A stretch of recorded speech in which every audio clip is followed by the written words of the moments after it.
Welcome, ladies and gentlemen, from me, Guy Monson, Chief Investment Officer of Saracen Partners, to our fourth weekly update of strategy and markets as the coronavirus proceeds around the world. On slide 2, I've shown you an update of last week's charts with the number of days since 200 cases were reported in 1 week, country by country. The broad outline is encouraging. Trends are plateauing, particularly in Italy in green and Spain in yellow.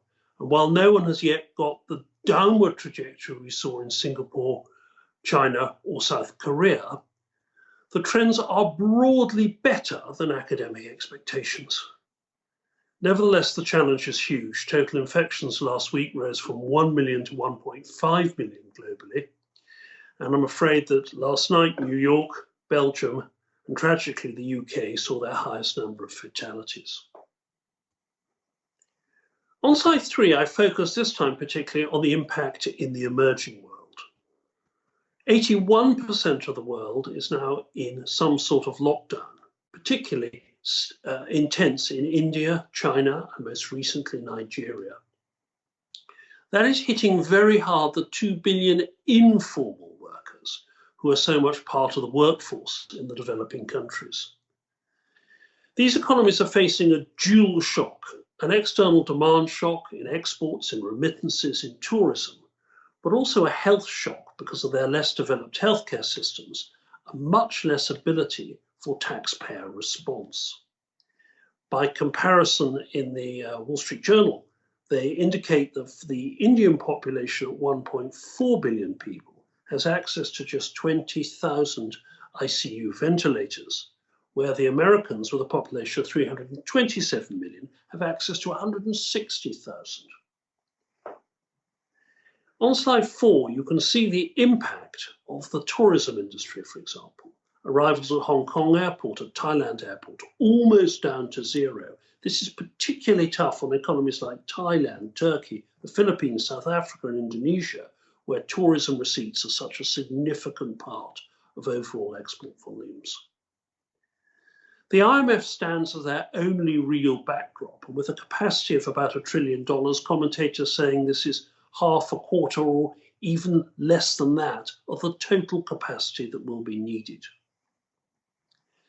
This has resulted in a sharp fall off in currencies. This chart here on slide 5 shows the dollar appreciating aggressively against Brazil, South Africa, Turkey, Mexico, even though, as I showed last time, it's been stable against G7 currencies. From an investment perspective, I'm afraid this makes us very cautious. Our EM exposure is concentrated mainly in China or in simple businesses like utilities and supermarkets in the rest of the world. And we have no significant holdings of EM bonds in any of our underlying accounts. Globally, numbers are being reported step by step, and you can see on the left-hand side of chart 6, the World Composite PMI. This shows business intentions in the service and manufacturing sectors. That was up to mid-March, and already the drop is of the magnitude of 2010 and will be much larger. Economy after economy will report Q2 drops in the order of 6 to 10% of total output. On the right-hand side, some cause for hope. A significant rebound in Chinese PMI indicators as the country begins to reopen. But remember, these are only month on month. So what are stock markets? Well, the other numbers have been somewhat more benign. We saw a sharp bounce last week, 11% in the S&P 500, 6% in Europe and the UK, and interestingly, a rise in US Treasury yields of around 17 basis points. This time it wasn't because markets were disorderly, it was because there is some better hope of economic activity. Overall, in the blue and the red line, you will see stock markets now down about 15% for the S&P 500, just 11% for NASDAQ, and 23% for the EU and UK year to date. At Saracen, we were helped particularly by our large holdings in gold, you can see in yellow, touching $1658 this morning, just off its all-time peak of $1680. But most encouragingly for investors, the key asset class worldwide, global UST bonds, have seen a sharp fall in volatility as measured by the MOVE index on the right of slide 7. And this, I think, is an anchor for more stable markets in the months and weeks ahead. So where does that leave us in terms of investment strategy?